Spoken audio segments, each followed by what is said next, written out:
தங்கை செந்தமிழன் சீமானின் தங்கை மயிலாடுதுறையின் வெற்றி வேட்பாளர் அக்கா காளியம்மாள் அவர்களின்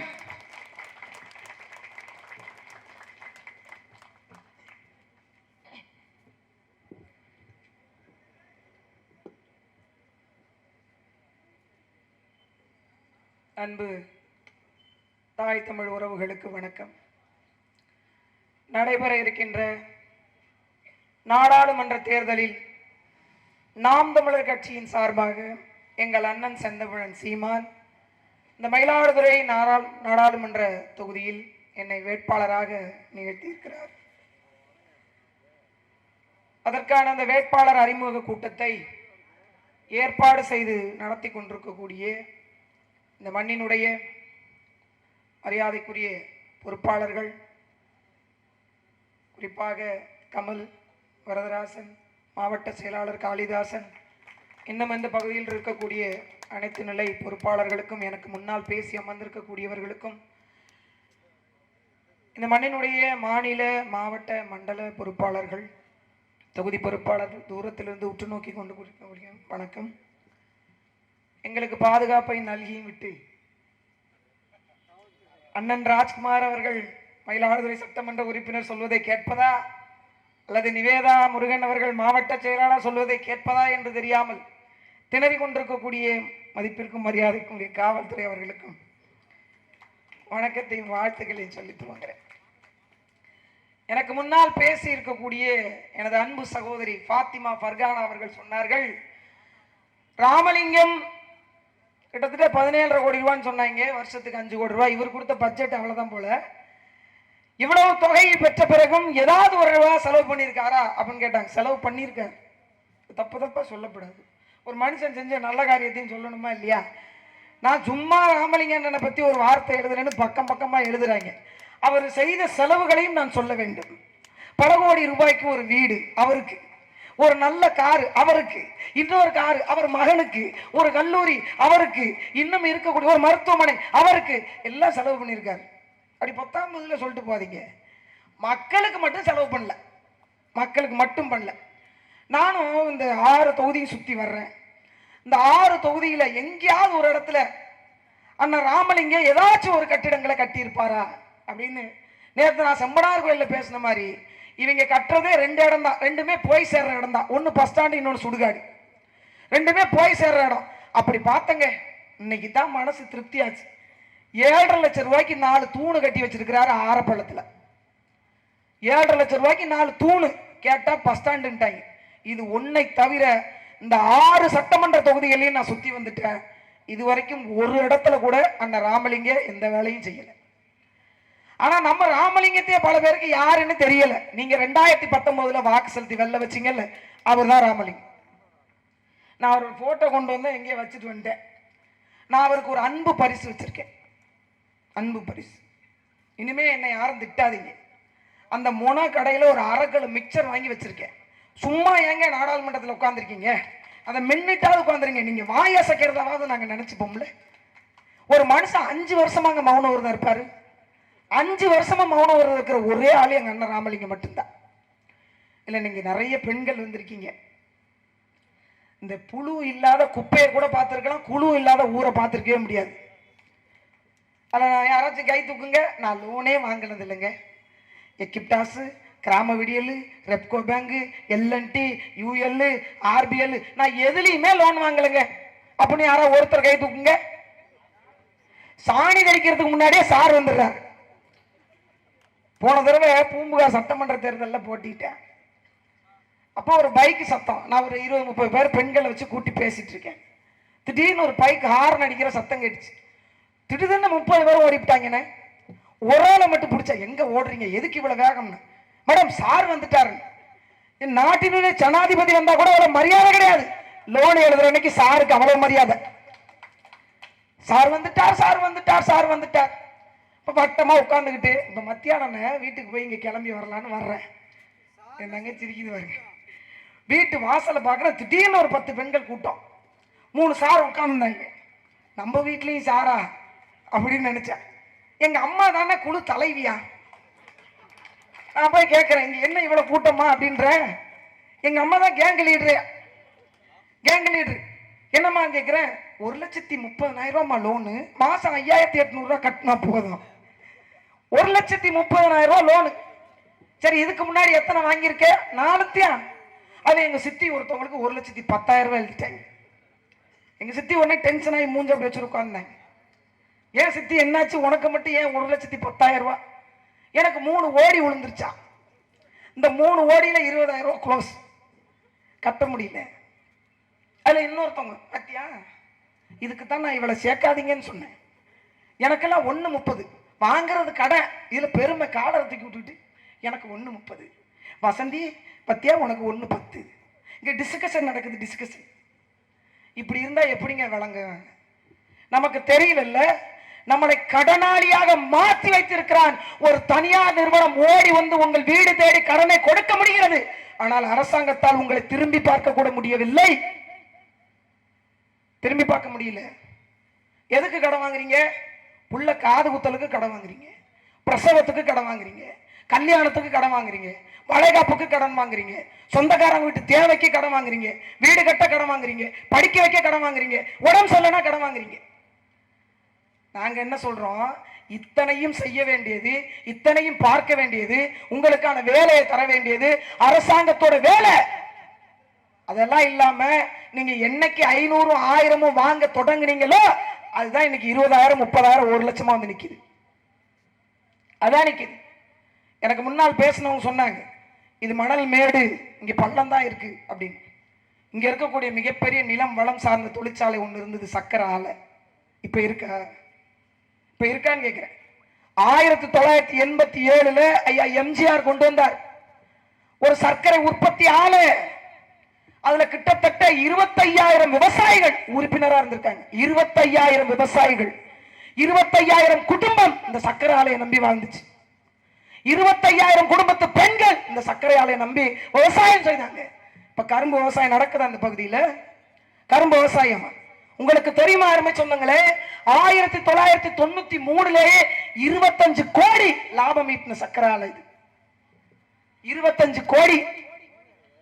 ஆனா ஏன் இந்த சர்க்கரை ஆலை மூடப்பட்டது? யாராவது ஒருத்தர் சொல்லுங்க, ஏன் மூடப்பட்டுச்சு? 94வது வருஷம் இந்த சர்க்கரை ஆலையை விரிவாக்கிறதுக்கு 33 கோடி செலவு பண்ணாங்க. ஆனா 33 கோடியை முறையா செலவு பண்ணாம ஆட்டே போட்டது அன்றைக்கு இருந்த அரசு. விரிவாக்கம் செய்ய முடியல. ஒரு டன்னு, அதாவது 1000 கிலோ கரும்பு போட்டா 97 கிலோ சர்க்கரை வரும். ஒரு டன் கரும்பு போட்டா 97 கிலோ சர்க்கரை வரும். ஆனா இந்த விரிவாக்கம் செஞ்ச பிறகு 56 கிலோ தான் வந்துச்சு. காரணம் என்ன? மொத்தத்தையும் ஆட்டே போட்டாங்க. மொத்தத்தையும் ஆட்டே போட்டாங்க. 2 கட்சி மாறி மாறி இருந்திருக்கு. ஓட்டு கேட்க வந்த போது 500 ரூபாய் கொடுத்த போது, 1000 ரூபாய் கொடுத்த போது, ஏன் ஒரு மக்கள் கூட இந்த சர்க்கரையால தேங்க அப்பதான் உங்க கட்சிக்கு வாக்கு செலுத்துவோம் ஏன் சொல்லல? தேர்தல் வந்தா போது மட்டும் இந்த சர்க்கரை ஆலை பேச்சு வருது. தேர்தல் வந்தா போது மட்டும் பஞ்சு ஆலை பேச்சு வருது. தேர்தல் வந்தா போது மட்டும் காகித ஆலை பேச்சு வருது. அதுக்கப்புறம்லாம் எங்க போகுது? இன்றைக்கும் 100 நாள் வேலைக்கு நம்ம சீட் எழுதி வச்சுட்டு உட்கார்ந்துருக்கோம். பேர் தான் 100 நாள் வேலை. எத்தனை நாள் கொடுக்குறாங்க? வருஷத்துல எத்தனை நாள் கொடுக்குறாங்க? 6 நாள் கூட கிடையாது. 6 நாள் கூட. அதுல 250 ரூபாய்க்கு காலையில இருந்து சாயந்தரம் வரைக்கும் உட்கார்ந்துருக்கணும். அதுல கணக்கு எழுதுற அம்மா ஒண்ணு இருப்பாங்க. அவங்க நினைச்சா 250, இல்லைன்னா 220. முன்ன மாதிரிலாம் கிடையாது. இப்பெல்லாம் 9 மணிக்கு போய் அந்த என்எம்ஆர்ல கையெழுத்து போட்டுக்கணும். புகைப்படம் எடுக்கிறாங்க, போட்டோ எடுக்கிறாங்க. அவ்வளவு பர்ஃபெக்டா நடக்குதான் 100 நாள் வேலை. ஆனா மொத்த ஊழலும் அங்கதான் நடந்திருக்கு. மொத்த ஊழலும் அங்கதான் நடந்திருக்கு. கேள்வி கேட்பதற்கு இங்க ஆள் இல்ல. காரணம் என்ன? கேள்வி கேட்க தகுதியற்றவர்களாக மாறி போயிட்டோம். ஓட்டுக்கு என்னைக்கு நீங்க பணம் வாங்கிட்டு வாக்கு செலுத்துவீங்களோ அன்னைக்கே முடிஞ்சு போச்சு தமிழ் மக்களுடைய வாழ்க்கை. அன்னைக்கே முடிஞ்சு போச்சு. எதை எடுத்து கேள்வி கேட்பீங்க? எங்க ஒரு தேர்தலில் வேட்பாளர் நிக்கிறாரு, அவர் யார் என்னன்னு தெரிஞ்சுக்காம ஓட்டு போட்டிருக்கீங்க. காரணம் என்ன? கட்சியை பார்த்து வாக்கு செலுத்துவது, சின்னத்துக்காக ஓட்டு போடுவது, சாதியை பார்த்து ஓட்டு போடுவது, மதத்தை பார்த்து ஓட்டு போடுவது, இலவசம் திட்டம், மிக்சி கொடுத்தாங்க, கிரைண்டர் கொடுத்தாங்க, ஃபேன் கொடுத்தாங்க, டிவி கொடுத்தாங்கன்னு ஓட்டு போட்டோம். யாராவது ஒருத்தர் என் பிள்ளைக்கு இலவசமா நல்ல கல்வி கொடு, நல்ல மருத்துவத்தை கொடு, நல்ல தண்ணியை கொடு, நடந்து போக சாலை கொடு, படிச்ச பிள்ளைக்கு வேலை கொடு. என்ன கேட்டோம்? என்ன கேட்டோம்? 1000 ரூபாய் கொடுத்தா 5000 ரூபாய் திருடத்தான் செய்வான். 1000 ரூபாய் கொடுத்தா மணல் மேடு நிறைந்த பகுதி இது, கொள்ளிடம் ஆற்று கரையோர இருப்பிடம் இது. ஆனா எத்தனை மணல் குவாரி நடத்துறாங்க? நடத்துறது யாரு? எப்படி வரும்? நடத்துறது யாரு? வானத்துல இருந்து ஒருத்தர் குதிச்சு வந்துட்டாரா? இல்ல பூமியில இருந்து ஒருத்தர் வெடிச்சு வந்துட்டாரா?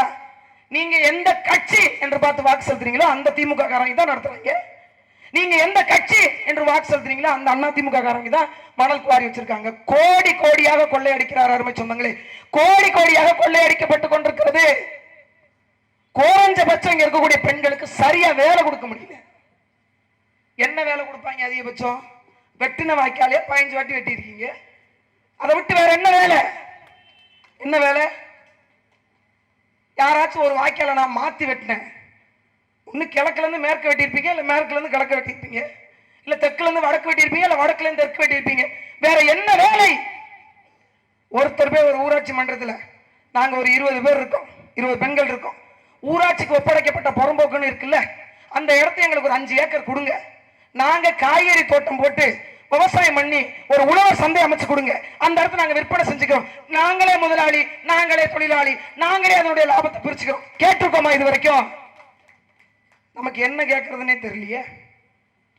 சென்ற ஆண்டு பலகட்ட போராட்டத்துக்கு பிறகு, சென்ற ஆண்டு இந்த சர்க்கரை ஆலையை திறப்பதற்கு 2022-23 நிதிநிலை அறிக்கையில திமுக சொன்னுச்சு, நாங்க வந்துட்டு காசு ஒதுக்கிட்டோம், சர்க்கரை ஆலையை திறந்துருவோம். தற்பொழுது வந்து சொல்லுவாங்க, நீங்க எங்களுக்கு வாக்கு செலுத்துங்க, இன்னொரு ராமலிங்கத்தை உருவாக்கி உங்களுக்கு சர்க்கரை ஆலையை திறந்துடுறோம். இன்னும் கொஞ்ச நாள் போனா என்ன சொல்லுவாங்க தெரியுமா? நாங்கள் சர்க்கரையை ஒழிப்பதற்காகவே, உங்கள் உடம்பில் வந்திருக்கக்கூடிய சர்க்கரையை ஒழிப்பதற்காகத்தான் இந்த சர்க்கரை ஆலையை மூடி வச்சிருக்கோம் சொல்லுவாங்க. உங்களுக்கெல்லாம் சர்க்கரை வியாதி வரக்கூடாது, அதை தடுத்து வச்சிருக்கோம் பேசுவீங்க. ஏன்? அப்படிப்பட்ட ஆட்கள் தானே நாம, அப்படிப்பட்ட ஆட்கள் தானே. என்ன சொன்னாலும் நம்பிக்கிற ஒரு கூட்டம். என்ன சொன்னால் பெண்களுக்கு 1000 ரூபாய் மாசம் வழங்குகின்ற கட்சி திராவிட முன்னேற்ற கழகம். எங்க இருந்து எடுத்து வந்தாரு? ஓங்கோல்ல இருந்து ஓடி வந்தாங்களே மஞ்சப்பையை தூக்கிட்டு, அங்க இருந்து கொண்டு வந்தாரா? இல்ல திருவாரூர்ல இருந்து ட்ரெயினுக்கு கூட போறதுக்கு காசு இல்லாம நின்னாரு, அங்க இருந்து தூக்கிட்டு வந்தாரா? எங்க இருந்து வருது அந்த காசு? எங்க இருந்து வருது? இந்த 1000 ரூபாய் பணம் யார்கிட்ட இருந்து வருதுமா? நம்மள்ட்ட இருந்து தான் வருது. எங்க பெரியப்பா சொல்றாரு, எங்க அண்ணன் பேசும்போது, 1000 ரூபாய் வாங்கினா 2 நாளைக்கு வருமா, 3 நாளைக்கு வருமானு கேட்கும்போது அவர் சொல்றாரு, ஒன்லி 2 days. அவர் அங்கேன்னு கை காட்டுறாரு, 2 நாளைக்கு தான் வருமா. ஒரு நாளைக்கு 500 ரூபாய் குடி செலவாகுது ஒரு ஆண்கள். ரொம்ப வேண்டாம், 400 ரூபாய் வச்சுப்போம். 30 நாள் நம்மகிட்ட இருந்து 12,000 ரூபாயை சாராய செலவு மூலமா வசூல் பண்றாங்க. 12,000 ரூபாயை வசூல் பண்ணிட்டு, அது எல்லா குடும்பத்திலிருந்து, வீட்டுக்கு ஒரு குடிநோயாளி இருக்க, எல்லா குடும்பத்திலிருந்து 12,000 வாங்கிக்கிட்டு தகுதி வாய்ந்த பெண்களுக்கு மட்டும் 1000 ரூபாய் கொடுக்குறாங்க. தகுதி வாய்ந்த பெண்களுக்கு மட்டும் 1000 ரூபாய் மாசம். அதையும் வாங்கி மாசம் வச்சுக்கிட்டு பாருங்க, நல்ல ஆட்சி கொடுக்குறாங்க, பெண்களுக்கு 1000 ரூபாய் பணம் தர்றாங்க. அதுலயும் நம்ம ஆளுங்க இப்போ, முன்னாடிலாம் அரசாங்கம் பாட்டில் வித்துச்சு, இப்போ வாங்குது. 10 ரூபாய் ஒரு பாட்டில் திருப்பி கொடுத்தீங்கன்னா 10 ரூபா, 10 ரூபா. அதுல நம்ம ஆளுங்க ரொம்ப, நாங்கெல்லாம் வெரி டெக்னிக்கல். நீங்க என்ன திராவிட மாடல் வெங்காயம், நாங்கெல்லாம் தமிழக மாடல் சூப்பர். 15 நாள் 10 ரூபா பாட்டில் சேர்த்து வைக்கிறதுனே, 15 நாள் பாட்டில் சேர்த்து வச்சுக்கிறது, 16வது நாள் கொண்டு போய் கொடுத்துட்டு ஒரு குவார்டர் வாங்கிட்டு வந்துடுது. எப்படி நாங்க வெரி ட்ரெண்டிங் அப்படின்னாங்க. இப்படி ஒரு வாழ்க்கை நமக்கு, இப்படி ஒரு அரசாங்கம் நமக்கு. ஒரு சாராயம் வித்து இன்னொரு குடும்பத்தை தாலி அறுத்த பணத்தை தான் நம்ம மாசம் மாசம் 1000 ரூபாய் வாங்கிட்டு இருக்கோம். அவன் பாவத்தின் சம்பளத்தை நமக்கு பிரித்து கொடுக்கிறான். அருமை சொந்தங்களே, நீங்க குடிப்பீங்க, ஆனா உங்க பிள்ளை குடிக்க கூடாது. எப்படி இந்த மண்ணில் குடிக்காம இருக்கும்? எப்படி இருக்கும்? 500 மீட்டருக்கு ஒரு டாஸ்மாக் கடை, எப்படியா குடிக்காம இருக்கும்? ஒரு நாளைக்கு உழைச்சு களைச்சு வந்தா 700 ரூபாய் சம்பளம். அந்த 700 ரூபாய் வாங்கிக்கிட்டு நாளைக்கு பிள்ளைக்கு ஃபீஸ் கட்டணும்னு தடுமாறி எடுத்து வந்தாலும் 4 கடை தாண்டி வரலாம். 5வது கடை ஒருத்தருக்கு பாட்டுக்கு மூடி சுத்திக்க, வாசனை இங்க வரைக்கும் வரும். அதுல நம்ம ஆளுங்க அடிக்கிறாங்க பாரு ஒரு சரக்கு, 400 மீட்டருக்கு எட்டனால இங்க வருது. நான் வாட இங்க வருது. இந்த நாள் ஒருத்தர் புகைப்படம் எடுத்துக்கிறேன்னு வந்தார். எனக்கு தலை சுத்திருச்சு. ஒரு மாதிரி கேரா வருது. எல்லாம் ரெண்டு ரெண்டா தெரியும். என்ன என்ன நடக்குதுங்கன்னு எனக்கு ஒண்ணுமே புரியல. அப்படி ஒரு பிராண்ட் அது. அப்படி ஒரு பிராண்ட் காத்திலே பறவும் போல இருக்கு. அதை கொடுத்துட்டு வீட்டுக்கு போய் வீட்டில் அந்த அம்மா கோவம் வந்து 4-2 அடி.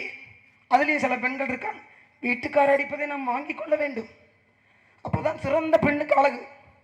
திருப்பி 4 காட்டு காட்டுங்க, அப்பதான் தெரியும், குடி தெளிஞ்சிடும். அப்பதான் தெரியும் ஒரு அரசியல் என்பதை ஏன் தேர்வு செய்யணும், எப்படி தேர்வு செய்யணும், ஒரு வேட்பாளரை எப்படி பார்க்கணும் என்ற எந்த புரிதலும் இல்லை நமக்கு. ஒரு வேட்பாளர் வந்து தேர்தலில் போட்டிடுறாரு, இவர் படிச்சவரா, இவர் பண்புள்ளவரா, இவர் எனக்காக பேசுவாரா, என் பிரச்சனை தெரியுமா, என் வழி தெரியுமா, என் நிலம் பற்றி தெரியுமா, என் பலம் பற்றி தெரியுமா, எந்த கேள்வியும் கிடையாது. 1000 ரூபாய் தெரியா, 2000 ரூபாய் தெரியா.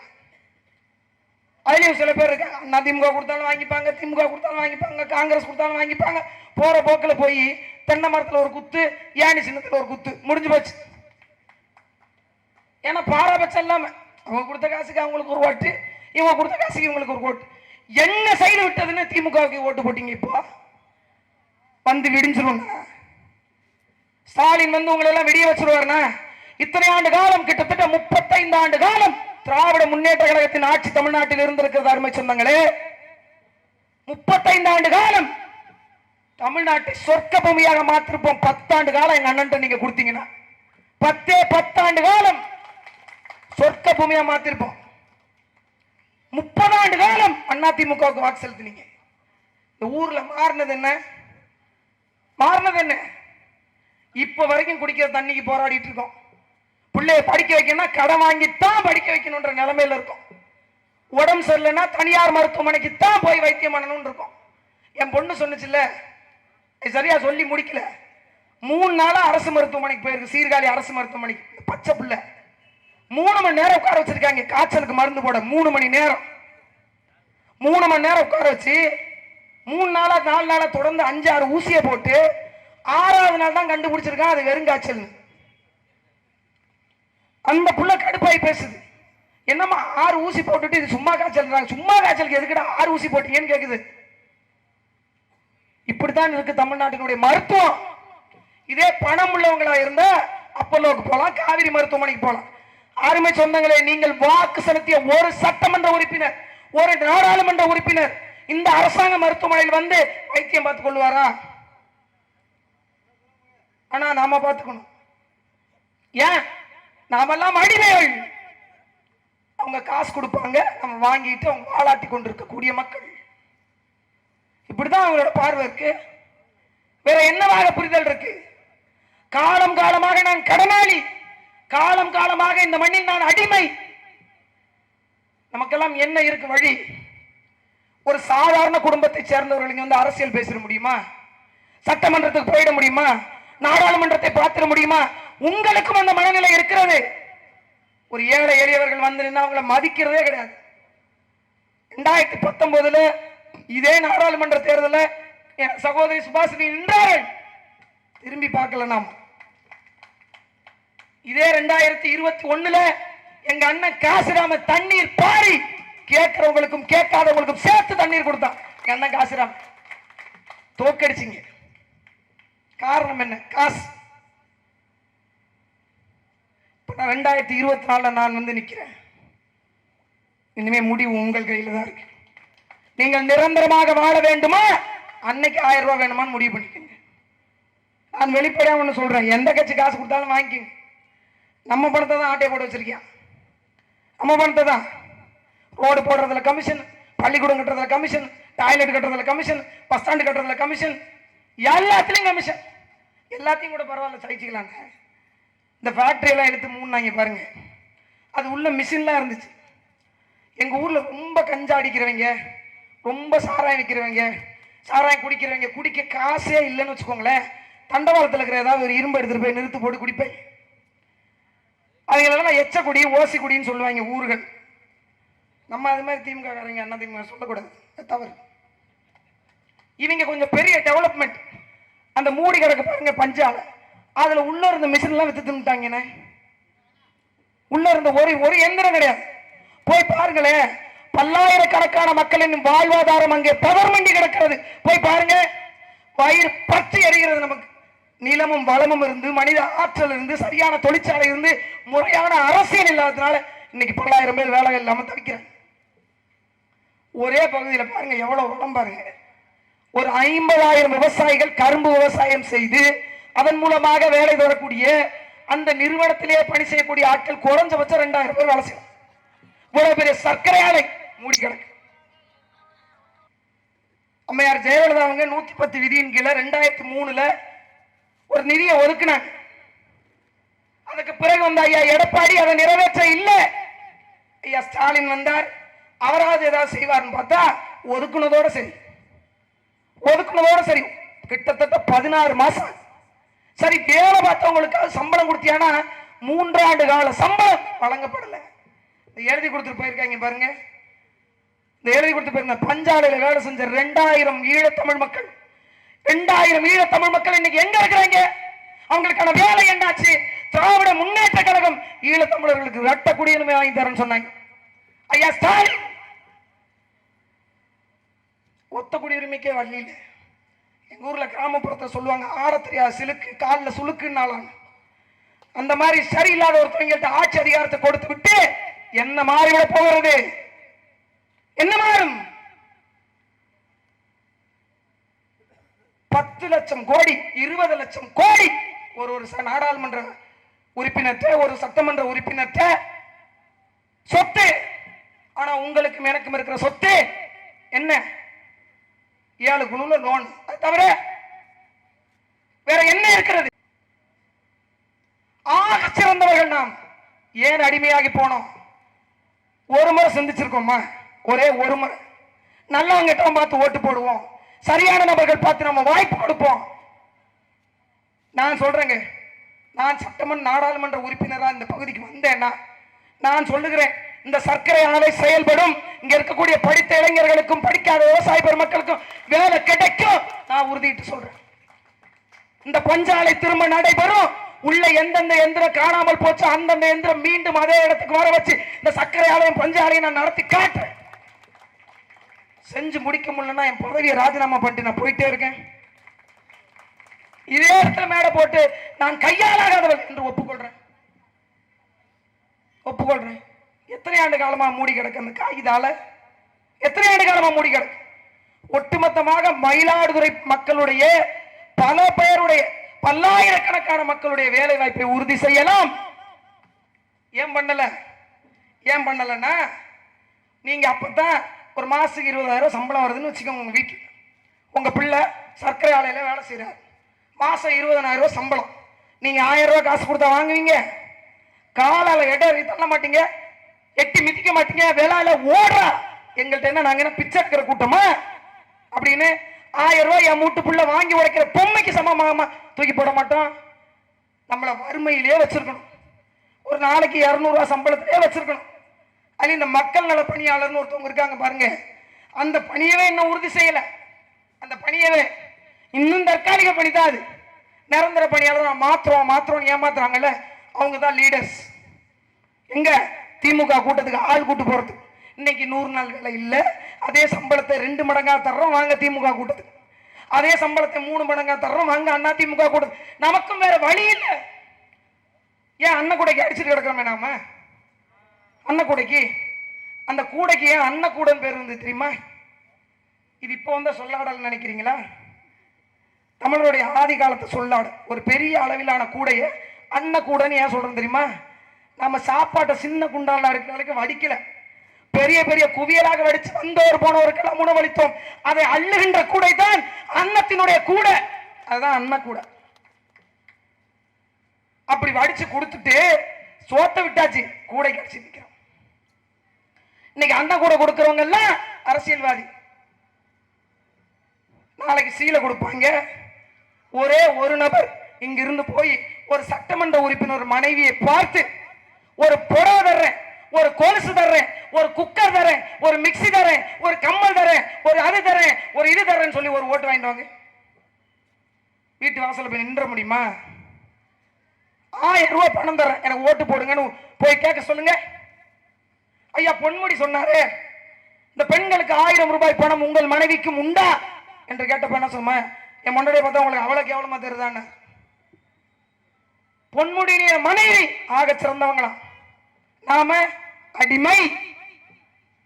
எனக்கெல்லாம் ஃபார்மே கொடுக்கலண்ணே, ஃபார்மே கொடுக்கல. வீடு வீடா ஃபார்ம் கொடுத்தாங்க திமுக காரங்க, அவங்க அப்பா விட்டு பணத்தை கொடுக்குற மாதிரி வீடு வீடா கொண்டு வந்து ஃபார்ம் கொடுத்தாங்க. நம்ம ஏரியா பக்கமே வரல.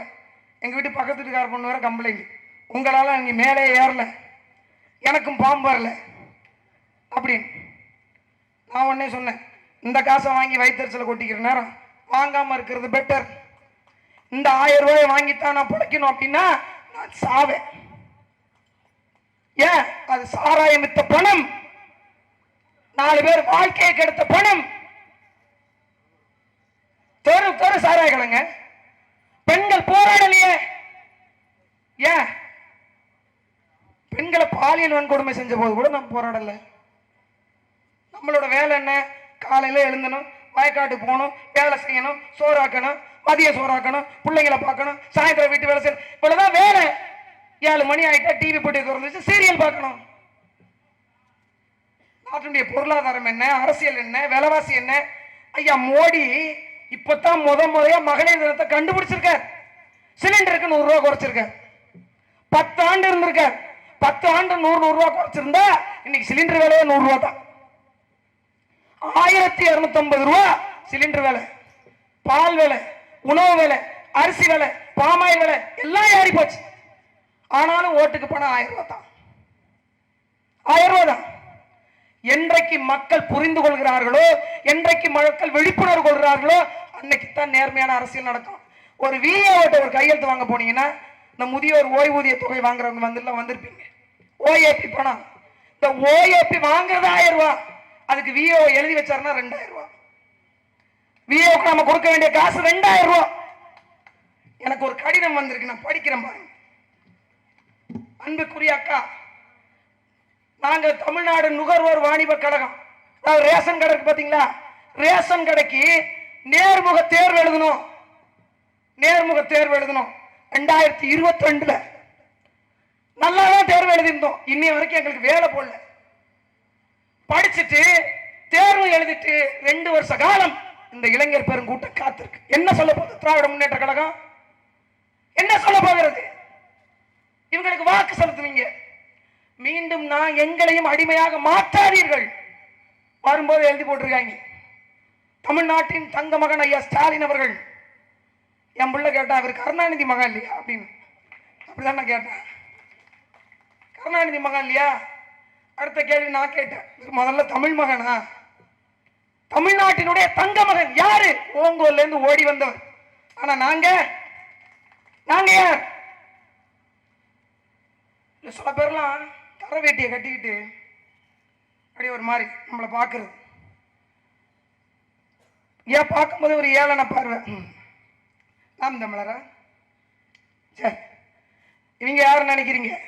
நாங்க தமிழ்நாட்டில் தமிழ் மக்களுடைய ஆட்சி அதிகாரத்தை ஒரு தமிழன் தான் நிறுவ வேண்டும் என்று ஐயா காமராசருக்கு பிறகு இந்த மண்ணையும் மக்களையும் ஒரு தமிழ் மகன் நேசித்த தமிழ் மகன் ஆள வேண்டும் என்று எங்கள் அண்ணன் செந்தமிழன் சீமானின் தலைமையில் ஒன்று கோடி நிற்கிறான். எங்களை பார்த்து சிரிக்கிறாங்க.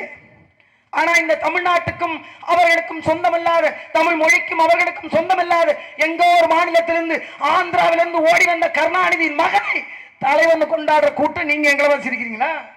தலைவர் எவராக இருக்க வேண்டும் என்று தெரியாத உங்களுக்கு எங்களை பார்த்து நேருக்கு நேர் பார்க்க கூட தகுதி கிடையாது. ஒரு கரை போட்ட வேட்டியை கட்டிக்கிறது. அல்ல முந்தா நாள் ஒரு அப்பா சொல்றாரு, நான் 16 வயசுல இருந்து திராவிட முன்னேற்ற கழகத்தில் இருக்கேன், நீ எல்லாம் எதுக்கு இருக்கேன்னு.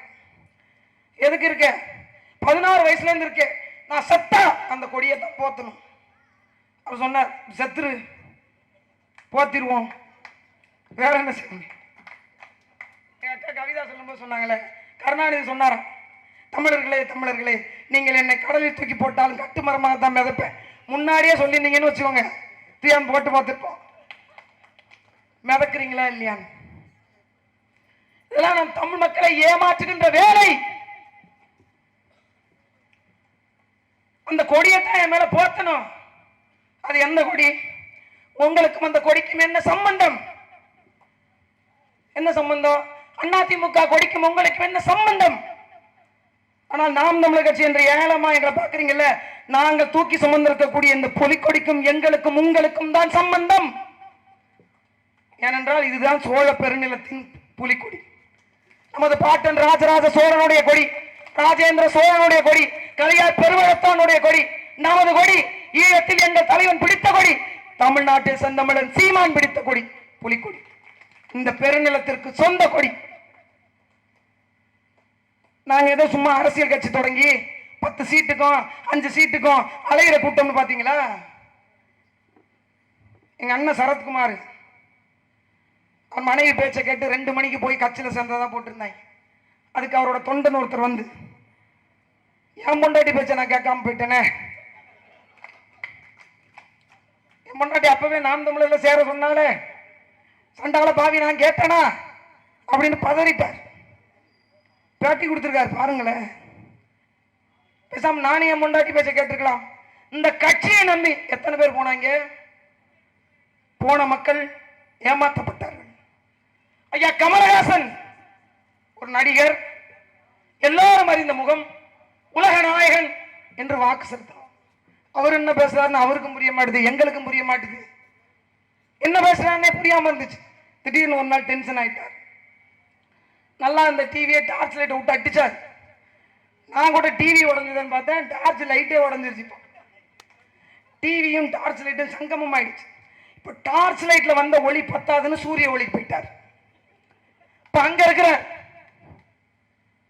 அது எங்க அண்ணன் திருமாவளவனாவது பரவாயில்ல, பெரிய ஒரு மாநாடு நடத்தினார், 2 சீட்டை சண்டை போட்டு வாங்கிட்டார்.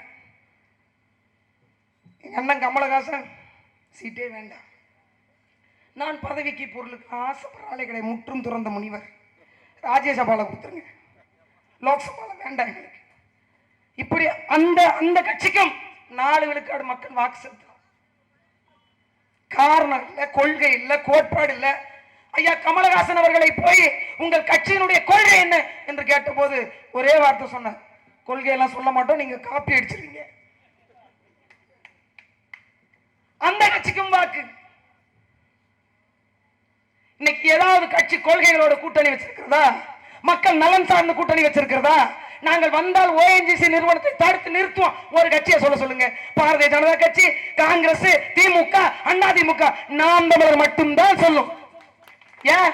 நாங்க நில புரோக்கரா இல்ல, நாங்க இடத்தை வாங்கி கொடுக்கிற கமிஷன் ஏஜெண்டா இல்ல, நாங்க மணல் அள்ளி விக்கல, மலையை உடைச்சு விக்கல, மக்கள் பணத்தை கொள்ளையடிக்கல. உங்களை போன்ற ஒரு சாமானிய விட்டு பிள்ளைனா நான் நாடாளுமன்றத்துக்கு போய் என் மக்களுக்கான சட்டத்தை நானே உருவாக்கணும்ன்ற மாபெரும் கனவோடு வந்திருக்கேன். எங்களுக்கு வாக்கு செலுத்த போறீங்களா? இல்ல மீண்டும் 500 ரூபாய் 1000 ரூபாய் வாங்கிட்டு உங்கள் பிள்ளைகளுடைய கல்வியை, மருத்துவத்தை, எதிர்கால வாழ்க்கையை, வேலை வாய்ப்பை எல்லாத்தையும் அடகு வைக்க போறீங்களா? கஷ்டப்பட்டு படிக்க வைக்கிறீங்க பெண் பிள்ளை, கஷ்டப்பட்டு. என்ன வேலைக்கு போகுது? என்ன வேலைக்கு போகுது? வைத்தீஸ்வரன் கோயில் இருக்கிற ஜவுளி கடை, மளிகை கடை, பாத்திர கடை, கால் கடுக்க காலையில இருந்து சாயந்தரம் வரைக்கும், நைட்டு 9 மணி வரைக்கும் வேலை செய்யணும்.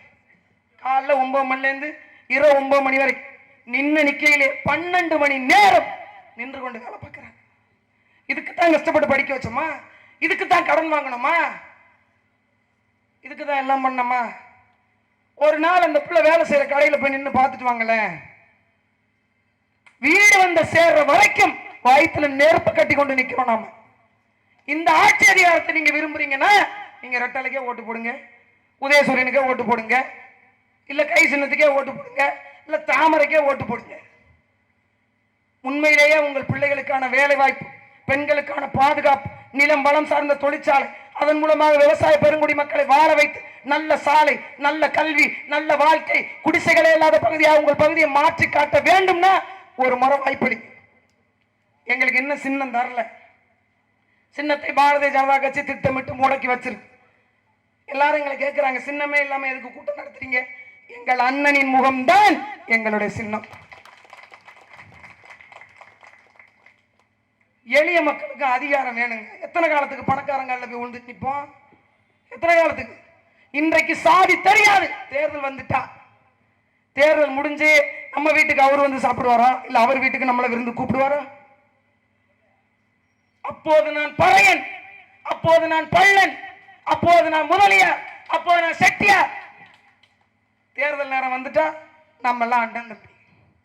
இந்த நாடகத்தை எவ்வளவு நாளைக்கு நம்பிக்கொண்டிருக்க போறீங்க? திராவிட முன்னேற்ற கழகத்தின் தொண்டர்களை பார்த்து கேட்கிறேன், அண்ணா திராவிட முன்னேற்ற கழகத்தின் தொண்டர்களை பார்த்து கேட்கிறேன். கத்தி கத்தி கட்சி வளர்த்தீங்க, கரை வேட்டி கொட்டு கொண்டு போனீங்க, கொடியை பிடிச்சீங்க, கோஷம் போட்டீங்க. உங்கள் வீட்டு பிள்ளைக்கு காசு கொடுக்காம ஒரு சீட்டு, காசு கொடுக்காம ஒரு வேலை வாங்கிட்டு வாங்க, நாங்க உங்க கட்சிக்கு வரோம். செய்ய முடியுமா? அப்புறம் எதற்கு? பணம் தான் அரசியலை தீர்மானிக்கும் என்றால் பெண்களுக்கான பாதுகாப்பை கொடுக்குமா? வேலையை கொடுக்குமா? சாலையை கொடுக்குமா? என் நிலத்தை வளத்தை பாதுகாத்து அடுத்த தலைமுறைக்கு கொடுக்குமா? 8 வயது புள்ள சொல்றால, என்ன மாதிரி இருக்கக்கூடிய அடுத்த பிள்ளைங்களும் படிக்கணும், நல்ல வாழ்க்கை வாழணும்னு. உண்மையை சொல்றேமா, என் பொண்ணுக்கு நான் கட்சிக்கு போறதே பிடிக்காது. கத்தி கத்தி ஏன் சாகுற அப்படின்னு கேட்பாங்க என் பொண்ணு. எங்களோட இருமா என்று கெஞ்சுவா என் பொண்ணு. இப்போ சொன்னால 3-4 நாளா நான் மருத்துவமனைக்கு போனேன், 4-5 நாளா ஊசி போட்டாங்கன்னு. நான் போய் பார்க்கவே இல்லை. 4 நாளா என் குழந்தைய நான் பார்க்கல, மருத்துவமனையில் தான் போக முடியல. என் ஒரு பிள்ளைக்காக இன்னொரு பிள்ளைக்காக நான் ஓடிட்டேன்னா மொத்த பிள்ளைகளுக்காக யார் யோசிப்பா? நான் ஒரு நல்ல தாய் இல்லை, நான் ஒத்துக்கொள்வேன். நான் ஒரு நல்ல தாய் இல்லை. ஒரு நல்ல நாள் பெருநாள்ல கூட என் குழந்தைங்களை போய் பார்க்க முடியாது. அப்படியே ஒன்னால 1/2 மணி நேரம் என் பிள்ளை என்ன படிக்குது, என்ன சாப்பிடுது, என்ன எந்த நேரம் தூங்குது, எங்க விளையாடுது, எது ஒன்றும் எனக்கு தெரியாது. எல்லாத்தையும் பார்த்துக்கிறது என் தங்கச்சி எங்க அம்மாவும் தான். எல்லாரும் என்ன கேட்பாங்க, எப்படி பிள்ளைய அங்க விட்டு வச்சிருக்கேன் நம்பின்னு. நான் ஒரே வார்த்தையா சொல்லிட்டு போயிடுவேன், என்ன வளர்த்த எங்க அம்மாவுக்கு என் பிள்ளைங்களை வளர்க்க தெரியாதா அப்படின்ட்டு போயிடுவேன். ஆனால் மிகப்பெரிய ஒரு கடமை இருக்கிறது சொந்தங்களே. எல்லா மனிதனும் பிறக்கிறோம், எல்லா மனிதனும் சாகிறோம். ஆனால் லட்சியத்தோடு அவன் வாழ்கிறானோ அவன் தான் இந்த உலகம் இருக்கும் வரை போற்றப்படுவான், வாழ்வான். நான் அப்படி ஒரு லட்சியவாதியாக இருக்கணும்னு நினைக்கிறேன். எத்தனை போராட்டங்கள், எத்தனை பிரச்சனைகள், எத்தனை நகர்வுகள், எத்தனை அழுத்தங்கள். பெண்ணாக பிறந்ததாலேயே பல வகையான அழுத்தங்களும் பின்னகர்வுகளும் நமக்கு இருக்கும். அதை தாண்டி உடைத்து வரணும் அப்படின்ற பெருங்கனவோடு தமிழ் தேசிய அரசியலை இந்த களத்தில் எங்கள் அண்ணன் செந்தமிழன் சீமான் தூக்கி சுமந்த போது பக்கத்துணையாக நாங்களும் நிற்க வேண்டும் என்ற ஆளுமை ஆற்றலோடு நிற்கிறதுல அவ்வளவு பெரிய மகிழ்ச்சி. நான் பெரிய கோடீஸ்வரர் விட்டு பிள்ளைலாம் இல்லைங்க, ஒரு அன்றாடங்காட்சி. ஆனால் நான் நடந்து வருகிற போது ஒரு 10 வயசு பையன், இப்ப நான் வண்டியில வர்றேன், பேரை சொல்லி கூப்பிடுறேன், காளியம்மாள் அப்படின்னு கூப்பிடுறேன். அவனுக்கு தெரியும் அவனுடைய எதிர்காலத்துக்காக நாங்க நிக்கிறோம்னு அவனுக்கு தெரியும். அது போதும் நமக்கு. என்ன காசு, என்ன பணம் ரொம்ப வேண்டாம். ஒரு மனுஷன் வேண்டான்னு சொல்றது என்ன தெரியுமா? உணவு தான். வயிற்றுக்கு மிஞ்சினா இதுக்கு கீழே போயிட்டு அதுக்கு வேற பேருன்னு சொல்லுவாங்க. ஒரு அளவுக்கு மேல சாப்பாடு போட்டா வேணான்னு சொல்லுவோம், வேற என்ன கொடுத்தாலும் வேணான்னு சொல்ல மாட்டோம். அடியும் உணவு மட்டும்தான் போதும் என்று சொல்லக்கூடியது. அப்படிப்பட்ட ஒரு வாழ்க்கை இதுதான் தேவை, அது மட்டும் போதும். அதை தாண்டி ஒரு தேடுதெல்லாம் தேவையே இல்லை. மக்கள் புரிந்து கொள்ளுங்க. ஒரு சாமானிய மக்கள் என்றைக்கு தனக்கான சட்டத்தை அவனே ஏற்றுகிறானோ அன்னைக்குத்தான் இந்த மக்களும் மண்ணும் விடுதலை பெற்றதாக அர்த்தம்.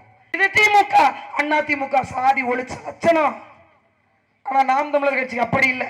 நீ இந்த மண்ணின் மகள், மண்ணினுடைய பிரச்சனை தெரிந்தவள், அல்லது இந்த மண்ணுக்காக போராடியவள், வா என்னோடு, நீ என் தங்கை, உனக்கு சீட்டு. நான் திமுகவுக்கு போய் வேட்பாளராக நிக்கணும்னு வச்சுக்கோங்களேன், 20 கோடி ரூபா நான் கட்சி கொடுக்கணும். நான்லாம் வடிவேல் மாதிரி பாக்கெட்ல ஒண்ணும் கிடையாது, நகி பேட்டா. 20 பைசா கொடுக்கல, 20 பைசா. 50 கோடி ரூபாய் நான் தேர்தல் செலவு பண்ணணும். 200 கோடி ரூபாய் இறக்கியிருக்காங்களா? நான் ஒரு ரகசியம் சொல்றேன். திமுக 200 கோடி ரூபாய் ஒரு தொகுதிக்கு இறக்கிருக்கு.